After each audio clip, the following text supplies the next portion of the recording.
Hello everyone, welcome back to my YouTube channel My Unique Maths. This side Manju Malik. Hope you are fine. जैसा कि आप सभी को पता है कि हम वैदिक मैथ्स की कुछ ट्रिक कर रहे थे. अब जो है मैं आपको कंप्लीट वैदिक मैथ्स आपको करवाऊंगी. इसमें जो है हमारे 16 फॉर्मूलाज एंड 13 सब फॉर्मूलाज होते हैं. तो एक एक करके जो है हम इनके फॉर्मूलाज को करेंगे. और वैदिक मैथ्स को हम क्यों करते हैं ये आपको भी पता होगा, क्योंकि इससे जो है हमारी इजी कैलकुलेशन हो जाती है और फास्ट कैलकुलेशन भी होती है. जितना हम फास्ट इसको वैदिक मैथ्स से कर सकते हैं कैलकुलेशन को, वैसे हम मैथ्स से, सिंपल मैथ्स से हम इसको नहीं कर सकते. और इसकी ट्रिक्स जो हैं वो भी अंडरस्टैंडिंग होती हैं, आप सभी को भी पता है. और आजकल तो वैदिक मैथ्स का इतना प्रचार हो चुका है कि स्कूल में भी, काफ़ी स्कूल में भी इसको कंपलसरी कर दिया गया है. तो कुछ बच्चों को जो है बिल्कुल पजलिंग होती है, तो मैं चाहती हूँ कि मेरे द्वारा जो है ये वैदिक मैथ अच्छे से करवाया जाए. जिन बच्चों के स्कूल में ये कंपलसरी है वो इस तरह की क्लासेस मेरे यूट्यूब पर पढ़ कर जो है वो अच्छे से अपनी तैयारी कर सकेंगे. तो मेरा एक यही मोटिवेशन है कि जो बच्चा ट्यूशन नहीं जा रहा या जो बच्चा ट्यूशन के लिए अवेलेबल नहीं है या जिसका घर जो है बहुत ज़्यादा दूर है, आसपास कोई ट्यूशन की सुविधा नहीं है, तो वो बच्चे मेरे YouTube चैनल को फॉलो करके वहाँ से मैथ्स अच्छे से सीख सकते हैं. यहाँ पर मैं आपको वैदिक मैथ्स और सिंपल मैथ्स जो NCERT बेस्ड होता है वो भी मैं इसी चैनल पे करवा रही हूँ. अगर किसी बच्चे को वो देखना है तो वो भी यहीं पे विजिट करके देख सकता है सारी चीज़ें. तो हम जो है आज वैदिक मैथ्स का फर्स्ट फॉर्मूलाज करेंगे. वो हमारा एकाधिकेन पूर्वेन है. मे भी इससे सभी वाकिफ होंगे कि इसको बोलते क्या हैं, इसमें कितने टाइप के सब फॉर्मूलाज होते हैं, वो सारा डिस्कशन हम आज इस वीडियो में करने वाले हैं. तो चलिए स्टार्ट करते हैं विदाउट वेस्टिंग ऑफ टाइम. देखो, सबसे पहले एकाधिकेन पूर्वेन जो है हमारा फर्स्ट फॉर्मूला है, या आप इसको सूत्राज भी बोल सकते हैं. आप वैदिक मैथ में सूत्राज, शब्द सूत्राज या फॉर्मूलाज, सब फॉर्मूलाज भी आप इसको बोल सकते हैं. एकाधिकेन का मतलब होता है one more than previous. One more का मतलब होता है एक से ज्यादा, एक से ज्यादा. और प्रीवियस का मतलब होता है उससे पहले वाला. तो इस टाइप से एकाधिकेन पूर्वेन का मतलब ये हुआ. अब मैं यहाँ पर आपको जो है इसके फर्स्ट वाला मैं आपको करवाऊंगी. फर्स्ट हमारा इसमें क्या पार्ट आता है, फर्स्ट पार्ट जो है to finding square of numbers ending with 5. वैसे भी मैं इस टाइप से काफ़ी क्वेश्चन आपको करवा चुकी हूँ, लेकिन ये एकाधिकेन पूर्वेन के इंक्लूड होता है, तो इसलिए हमें इसको यहाँ पे भी करना बहुत जरूरी होता है. आप चीज़ों को समझते रहना, बिल्कुल एक एक चीज़ें मैं आपको कॉन्सेप्ट क्लियर करवाती चलूँगी. ऐसा हो ही नहीं सकता कि मैं अच्छे से आपको समझाऊं और आपको चीज़ें समझ में ना आए. लेकिन आप वीडियो पे टिके रहना. ऐसा मत करना कि एक बार वीडियो को थोड़ा सा देखा और आप आगे चल दिए. जब हम स्टार्टिंग में कोई चीज़ सीखते हैं तो हमारे लिए मुश्किल थोड़ा सा होता है, मैं समझती हूँ इन चीज़ों को, लेकिन मैं हर एक टाइप के जो है 4-5 क्वेश्चन आपके सामने लेकर के आती हूँ, जिससे आपका कॉन्सेप्ट जो अच्छे से क्लियर होता है. और आप भी अपने साथ प्रैक्टिस किया करो. मैथ्स कभी भी देखकर सीखने से कभी भी नहीं आता. जब आप उसको खुद फॉलो करोगे तभी सारी चीज़ें आपको अच्छे से समझ में आएंगी. तो आप मेरी वीडियो पर अंत तक बने रहिए और फिर देखना आपको कितना अच्छा समझ में आता है. हमें इसका क्या है, एक कॉन्सेप्ट मैं आपको पहले भी बता चुकी हूँ, फिर बता देती हूँ कि फर्स्ट डिजिट है उसका स्क्वायर करके आप यहाँ लिख दो.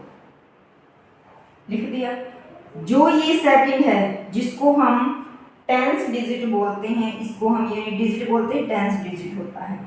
इसका आप एक बढ़ा करके, एक आप इसका बढ़ाओगे तो 3 हो जाएगा. 3 की और 2 की मल्टीप्लीकेशन करो और वहां पे लिख दो. मे भी आपको समझ में आ गया होगा. नहीं समझ में आया तो नेक्स्ट क्वेश्चन देखिए. 5 5 जा 25.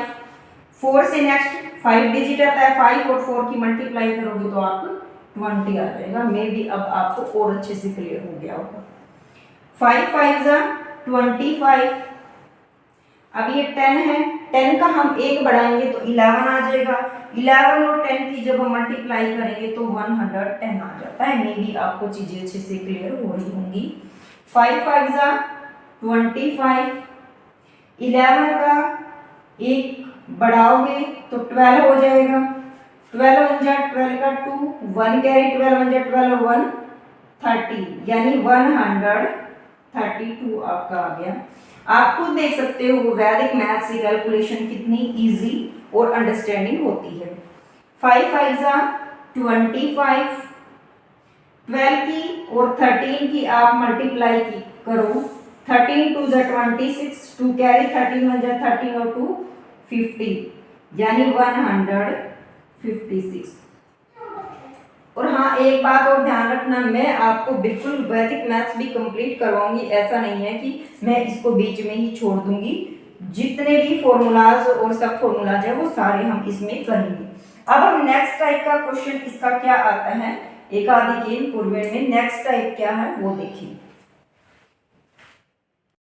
ये अपनी नेक्स्ट टाइप है, इसके अंदर एकाधिक पूर्वेण में टू फाइंड प्रोडक्ट। प्रोडक्ट का मतलब होता है multiplication of two numbers whose sum. Of two numbers का मतलब होता है कि ऊपर भी टू नंबर होने चाहिए और नीचे भी टू नंबर होने चाहिए।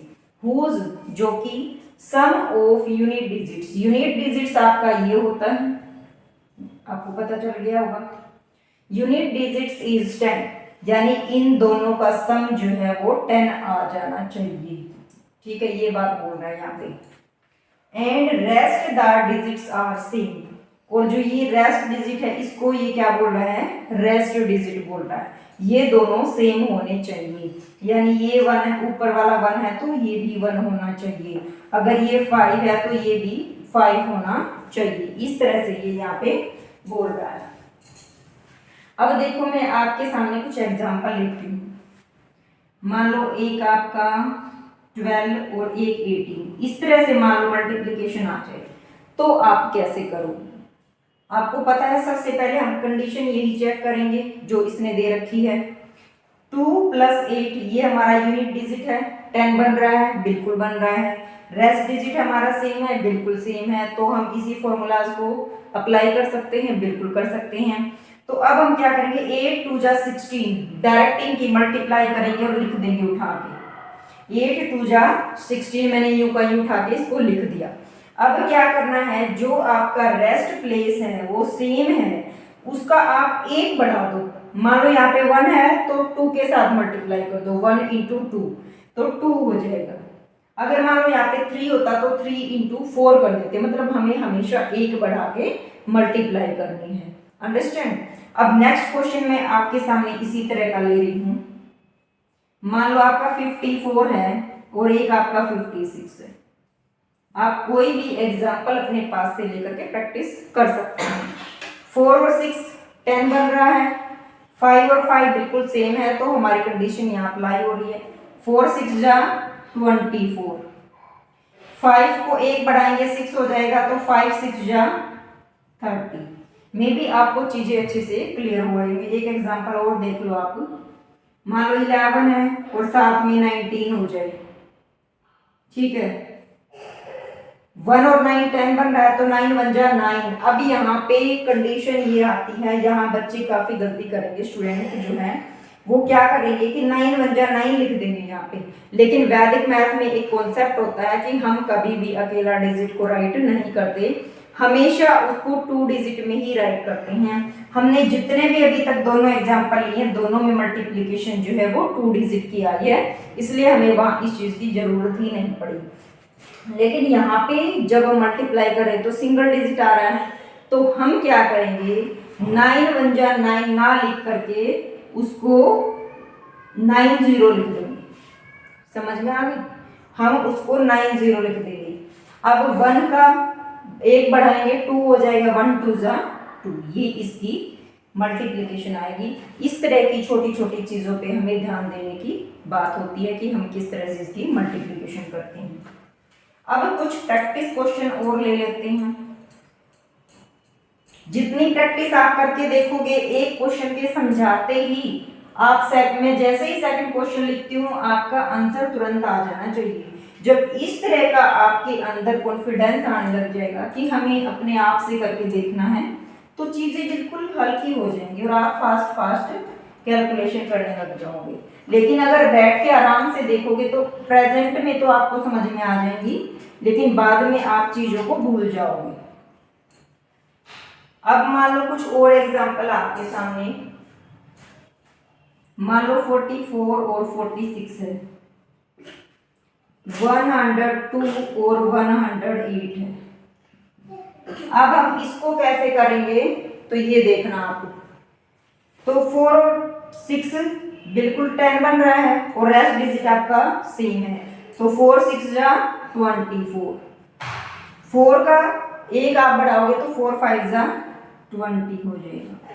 नेक्स्ट 8 और 2 सेम है, 10 बन रहा है और 10 और 10 बिल्कुल सेम है, तो 8 2 जा 16 और एक 10 है और 10 का एक हम बढ़ाएंगे तो 11 हो जाएगा, 11 10 जा 110 आ जाएगा। मे बी आपको ये चीजें भी अच्छे से क्लियर हो गई होंगी। अब हम एक आधी गेंद और वेंड की एक टाइप और बचती है, उसको भी हम अभी करेंगे। अब आपकी ये वाली जो टाइप है एक आधी गेंद और वेंड की, इसमें थोड़ा सा आपको ध्यान देना पड़ेगा कि किस तरह से हम चीजों को कर रहे हैं, लेकिन आप अच्छे से सीखोगे तो इसकी पकड़ भी आप अच्छे से करोगे। Convert certain fraction into decimal, ये कह रहा है कि कोई डिजिट है फ्रैक्शन में है, आपको उसको डेसिमल में चेंज करना है। Whose denominator are numbers ending with 9, में भी आपको न्यूमिनेटर और डिनोमिनेटर का पता होगा कि न्यूमिनेटर किसको बोलते हैं और डिनोमिनेटर किसको बोलते हैं। तो ये कह रहा है कि जो डिनोमिनेटर है ना वो एंडिंग विद 9, कि 9 से वो खत्म हो जाना चाहिए, ठीक है। तो आप कोई भी एग्जांपल लो, मान लो मैं आपके सामने एग्जांपल लेती हूँ, 3/39 कर लेती हूँ इसको, ठीक है, 3/39। तो इसको हम कैसे सोल्व करेंगे, 3 इसमें एक प्लस कर लेंगे, 39 + 1 3/40 बन गया। अब आपको अच्छे से दिख रहा होगा, अगर मैं इसको 10 में तोड़ लेती हूँ तो मेरा ऊपर डेसिमल पुट हो जाएगा। अगर मैं इसको 10 में कन्वर्ट कर देती हूँ तो डेसिमल में बिल्कुल चेंज हो जाएगा। 4 × 10 करेंगे तो 10 में एक 0 है तो एक डिजिट छोड़ के यहाँ पे 0 डेसिमल लग जाएगा, और डेसिमल को हम कभी अकेला नहीं छोड़ते, तो इस तरह का ये बन जाएगा। इस तरह की ये डिजिट इस तरह से बिल्कुल बन सकती है। अगर आपको अच्छे से समझ में नहीं आ रही तो मैं यहाँ पे फिर समझा देती हूँ इसको डीपली। 3/4 × 10, अगर मैं 1/4 अलग निकाल लेती हूँ और इसको 3/10 को मैं डेसिमल में पुट करूंगी तो 0.3 आ जाएगा। मे बी आपको अब अच्छे से क्लियर हो गया होगा। अब मेरे को इसको चेंज कैसे करूंगी मैं डेसिमल में, अभी भी ये फ्रैक्शन में है, डेसिमल में नहीं है। मेरे को क्या करना है, ऊपर से 3 उठाना है। मैं ऊपर से 3 को उठाऊंगी और उसकी मल्टीप्लाई किससे करूंगी, 4 से करूंगी। उसकी मल्टीप्लाई किससे 4 करूंगी। अब ये जो स्टेप आने वाला है उसको ध्यान से समझना। 3 4 जा 12, 12 मैंने यहाँ पे लिख लिया, 1 मेरा फिर से कैरी आ गया। अब मैं क्या करूंगी कि जो तो पहले मैं 3 का 3 राइट करूंगी, फिर 3 को 4 से मल्टीप्लाई करूंगी तो 4 3 जा 12 आ गया, 12 का 1 कैरी आ गया, मैं यहीं पे राइट कर दूंगी अलग से। अब क्या स्टेप रहेगा कि पहले 3 यूं का यूं लिखा, फिर 4 और 3 को मल्टीप्लाई करके 12 आ गया, 1 मेरा कैरी आ गया। अब मैं हर बार स्टेप में क्या करूंगी, यहां जो डिजिट आएगा ना उसको 4 से मल्टीप्लाई करूंगी और साथ में एडिशन होगा आपका, अगर कैरी बच जाता है तो। फिर से सुनो क्वेश्चन को, पहले 3 यूं का यूं राइट किया, 4 3 जा 12 मैंने यहाँ पे 2 आ गया, 1 कैरी आ गया। अब यहाँ पे जो डिजिट आता रहेगा मैं उसको मल्टीप्लाई हमेशा करती रही हूँ और जो कैरी बचता है तो उसको आगे ऐड करते चलेंगे। 4 2 जा 8 और 1 मेरा कैरी था, 9 आ गया। अब 9 को मैं 4 से मल्टीप्लाई करूंगी तो 4 9 जा 36, 3 मेरा फिर से कैरी आ गया। मैं यहाँ पे इरेज कर रही हूँ, वैसे आपको समझाने के लिए बता रही हूँ मैं कि किस तरह से करते हैं। अब 4 की इसके साथ 4 6 जा 24 और 3 27, 27 का 7 आ गया मेरा, फिर से यहाँ पे 2 कैरी आ गया। अब फिर से मैं 4 से मल्टीप्लाई करूंगी इसकी, 4 7 जा 28 और 2 30, 30 की 0 मैंने यहाँ राइट की, 3 मेरा फिर से यहाँ कैरी आ गया। अब मैं 4 जीरो के साथ 4 की मल्टीप्लाई करूंगी, 4 जीरो जा 0 प्लस 3 तो आपका 3 आ गया। अब मैं फिर इसको 4 से मल्टीप्लाई करूंगी, 4 3 जा 12 आ गया, 1 मेरा फिर से कैरी आ गया। अब फिर मैं इसको 4 से मल्टीप्लाई करूंगी, 4 2 जा 8 और 1 9। अब आप मैं ज्यादा आगे चली गई, आप यहीं से देख लो कि 3 के बाद से ही डेसिमल चेंज होते आ रहे हैं, 3 के बाद से ही डेसिमल चेंज हो रहे हैं। ये मैंने 2 डिजिट आगे क्यों किया है आपको बताने के लिए कि उस 3 के बाद से डिजिट जो है रिपीट होने शुरू हो गए हैं। जहां पे डिजिट रिपीट होना स्टार्ट हो जाए आप वहीं पे छोड़ के उसको 3 पे से स्टार्टिंग हुई थी तो 3 पे यहाँ डेसिमल पुट करके और डेसिमल के आगे 0 पुट कर दो, आपका आंसर आ जाएगा। आप इसको कैलकुलेटर से भी चेक कर सकते हो कि इसका आंसर भी यही आएगा। अभी मैंने जितनी भी टाइप आपको करवाई हैं उन सब की प्रैक्टिस मैं आपको दे रही हूँ। प्रैक्टिस क्वेश्चन बहुत ही जरूरी होते हैं और इनकी प्रैक्टिस आप जरूर करके देखना। फर्स्ट टाइप जो हमने करवाई थी 115 इंटू 118 कि आप मल्टीप्लिकेशन कैसे करोगे। सेकंड क्या था कि रेस्ट डिजिट और उसका सेम आप कैसे करोगे। थर्ड जो पार्ट था हमारा, थर्ड क्वेश्चन हमारा क्या बनेगा, थर्ड क्वेश्चन हमारा बनेगा कोई भी आप 2/39 लेकर के आप इसको डेसिमल में convert into decimal, convert into decimal. अब जो है मैंने आपको चीजें अच्छे से करवाई हैं और ये मैंने आपको कुछ प्रैक्टिस क्वेश्चन दिए हैं। प्रैक्टिस क्वेश्चन बहुत ही जरूरी होते हैं हमारी हर क्लास के लिए। जब तक हम प्रैक्टिस क्वेश्चन नहीं करते हैं वीडियो देखने के बाद तो ऐसा लगता है कि हमने कुछ अडेप्ट किया ही नहीं है। इसलिए प्रैक्टिस क्वेश्चन मैं आपको जरूर दूंगी और सारे प्रैक्टिस क्वेश्चन जो है आपको करने के बाद, वीडियो देखने के बाद जब आप इन क्वेश्चनों को कर लोगे तो आप इन क्वेश्चनों के आंसर निकाल के नीचे एक कमेंट बॉक्स है, आप उसमें मेरे को इनके आंसर जरूर देना। सबसे पहले किसका आंसर आता है वो भी हम देखेंगे। जिसका आंसर सबसे पहले आता है इसका मतलब वो चीज़ों को लेकर के बहुत ज़्यादा कॉन्शियस है। हमें जो है चीज़ों को अच्छे से करना है और सारी चीज़ें मैं आपको इतने अच्छे से करवाऊंगी कि सारी चीज़ें आपको अच्छे से समझ में आएंगी। अगर कोई बच्चा मेरे चैनल पर पहली बार आया है तो आप मेरे चैनल को लाइक शेयर सब्सक्राइब करना और साथ में बेल का आइकन आपको दिखेगा, आप उसको जरूर प्रेस कर लेना ताकि जब भी मैं कोई वीडियो अपलोड करूँ तो नोटिफिकेशन आपके पास सबसे पहले आए। Thanks for watching this video.